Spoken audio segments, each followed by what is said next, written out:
تو فرمایا کہ پھر مزید اپنے قدرت کی نشانیاں اللہ تعالیٰ نے بیان فرمائی. امن جعل الارض قرارا. ابھی آیت نمبر 61 شروع ہو گئی کہ یہ بتاؤ تو صحیح کون ہے جس نے زمین کو قرار عطا فرمایا. قرار یعنی ٹھہرا ہوا، اس کو ایسا بنایا کہ جس میں مخلوقات رہ سکے، بس سکے. تو یہ سب اللہ کی قدرت کی طرف اشارہ ہے، باوجود یہ کہ زمین اتنی بڑی مخلوق ہے اللہ تبارک و تعالیٰ کی، تو اللہ تبارک و تعالیٰ نے اس کو ایسا ٹھہرایا ہوا کیا ہوا.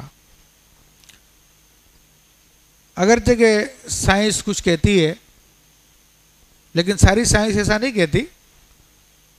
اس وقت جو مشہور نظریہ ہے تو اس کے مطابق تو گردش کر رہی ہے سورج کے گرد زمین، لیکن بہت سارے سائنسدان اور قرآن کی آیتوں اور احادیث سے جو بات ثابت ہے، زمین ساکن ہے، اور ساکن ہے تبھی ایک قرار بنی ہوئی ہے.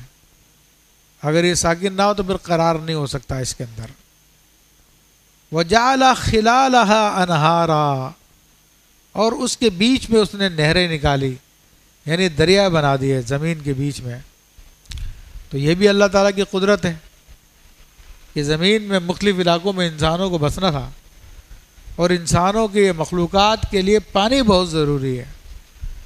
تو اللہ تبارک و تعالیٰ نے یہ پانی پہنچانے کا انتظام بھی کر دیا کہ تمام مخلوقات اس کو پانی کی ضرورت ہے. اور پانی ایک ایسی چیز ہے عزیزان محترم، خود انسان کے جسم کی اسٹڈی کریں تو 75% اس میں پانی ہے، باقی 25% دوسری چیزیں ہیں. حتیٰ کہ وہ سوکھی چیز کاغذ جس کو ہم سمجھتے ہیں کہ یہ خشک ہے، یہ کاغذ بھی قائم اسی وجہ سے ہے کہ اس میں کچھ % پانی ہوتا ہے.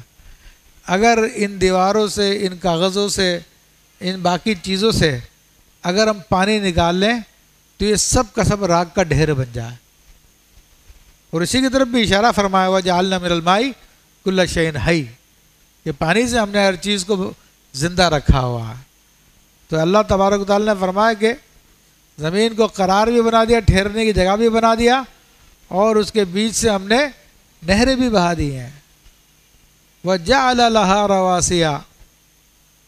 اور اس کے لیے ہم نے لنگر بنا دیے.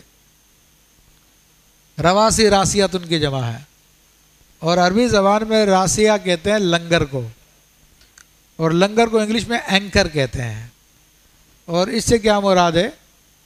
اس سے مراد یہ بڑے بڑے جہاز جب سمندر میں کنارے پر آتے ہیں تو پانی ان کو موجیں آتی ہیں تو وہ پانی جہاز کو کہیں بھی لے جا سکتی ہیں.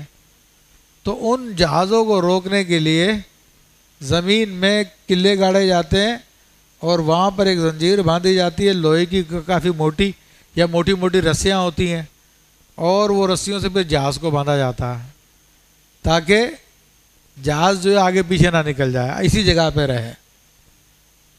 تو یہ بھی اس بات کی دلیل ہے کہ اللہ تبارک و تعالیٰ نے زمین کو ٹھہرایا ہوا، زمین کو روکا ہوا، اس میں پہاڑوں کو لنگر بنا دیا. وَجَعَلَ بَيْنَ الْبَحْرَيْنِ حَاجِزًا. اور اس نے دو سمندروں کے بیچ میں آڑ رکھی ہے، پردہ رکھا ہے. تو یہاں پہ بھی اللہ تبارک و تعالی نے ایک اپنی قدرت کو بیان فرمایا. اور 1400 سال پہلے جب قرآن نازل ہوا تھا، اس حقیقت کو سمجھنے والے بہت کم لوگ ہوں گے، یعنی سائنسی انداز میں، کہ دو سمندروں کے بیچ میں آڑ بنانے سے کیا مراد ہے. تو آج جدید تحقیقات کے مطابق دنیا کے سامنے یہ بات آ گئی ہے کہ پانی جو لکوڈ ہوتا ہے، اگر ہم دو قسم کے لکوڈ کو آپ ملاتے ہیں آپس میں تو دونوں مکس ہو جاتے ہیں. ایک گلاس میں آپ پانی ڈالیں، اس کے اوپر سے شربت کے کچھ قطرے ڈالیں، تو ایسا نہیں کہ شربت الگ رہے گا اور پانی الگ رہے گا، وہ شربت پانی میں مل کے ایک نئی صورت بن جائے گا. رنگ چینج ہو جائے گا، کیونکہ لکوڈ کو لکوڈ میں رکھیں گے تو لکوڈ آپس میں مدغم ہو جائے گا. لیکن یہ اللہ کی عجیب قدرت ہے، اور جس کا مشاہدہ لوگوں نے کیا ہے کہ سمندر، دو سمندر، ایک بحر الکاہل جس کو بحر مردار کہتے ہیں اور ایک دوسرا سمندر، دونوں کے دونوں ایک مقام پہ جبرالٹر کے مقام پر آ کر ملتے ہیں، مگر ادھر کا پانی ادھر رہتا اور ادھر کا پانی ادھر رہتا. دونوں ساتھ چل رہے ہیں لیکن یہ پانی آپس میں مکس نہیں ہو رہے ہیں. تو یہ کس چیز نے ان کو روکا ہوا؟ کس چیز نے ایسا سسٹم بنایا ہوا؟ تو اللہ نے اپنی قدرت کی طرف بیان کر دیا جب انسانوں کی تحقیق نہیں تھی. یہ تو بعد میں کوئی 50 کی دہائی میں دان کوسٹو نامی سائنسدان نے دنیا کے سامنے ان حقائق کو بیان کیا اور کہا کہ میں نے دیکھا کہ دونوں قسم کے پانی کی پراپرٹیز الگ الگ ہے.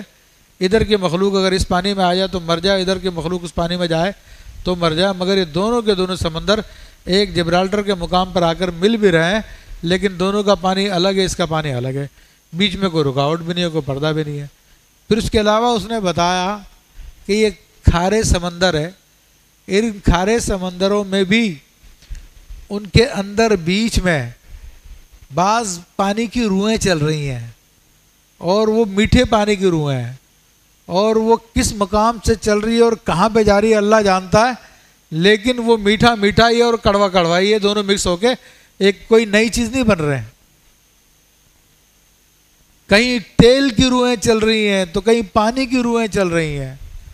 یہ اللہ تبارک و تعالیٰ کا عجیب نظام ہے کہ اس نے یہ کہیں گرم پانی چل رہا ہے، کہیں ٹھنڈے پانی کے بیچ میں ٹھنڈا سمندر ہے، لیکن بیچ میں کوئی ایک رو چل رہی ہے جو گرم پانی کی ہے اور وہ مکس نہیں ہو رہی ہے. کہیں گرم سمندر ہے، وہاں پہ ٹھنڈے پانی کی رو چل رہی ہے. عجیب نظام، عجیب سسٹم ہے.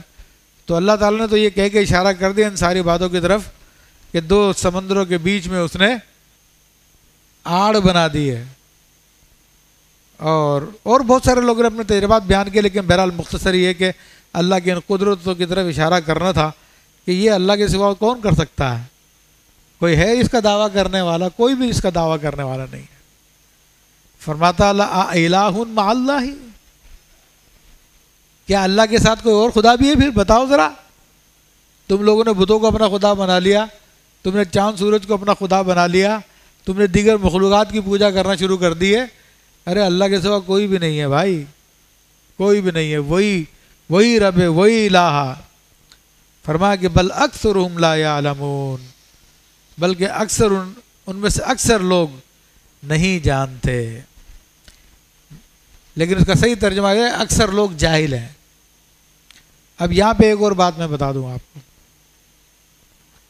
ہمارے یہاں پر جاہل اور عالم یا جاننے والا نہ جاننے والے کا معیار کیا ہے؟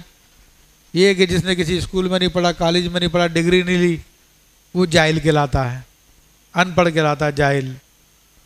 اور جس نے کسی کالج اسکول سے ڈگری لی ہے تو کہتے ہیں یار بڑا پڑھا لکھا آدمی ہے.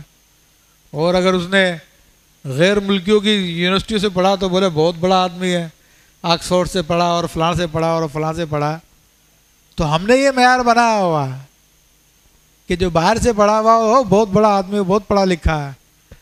مگر قرآن کی اصطلاح میں یہ جاہل اور عالم کا معیار نہیں ہے. قرآن کی اصطلاح میں چاہے کتنا ہی پڑھا لکھا کیوں نہ ہو، اگر وہ خدا کو نہیں مان رہا تو پکا جاہل ہے. وہ مشہور سائنسدان انگلینڈ کا تھا، اس کا نام میرے ذہن میں نہیں آ رہا، جس نے یہ آسمان پر اجرام فلکی پر اس نے بڑی تحقیقات کی. آج کل کے نام بڑا مشہور نام ہے اس کا. تو وہ کہتا ہے کہ میں نے تو بہت کائنات بہت دیکھی ہے لیکن خدا کہیں بھی نظر نہیں آیا. تو لوگ اس کو کہتے ہیں بڑا پڑھا لکھا تھا، بہت قابل سائنسدان تھا، مگر قرآن کہہ رہا ہے کہ وہ جاہلوں میں سے ہے. تو یہ قرآن کا معیار ہے. جاہل وہ جو اپنے رب کو نہ مانے، اپنے رب کو نہ پہچانے.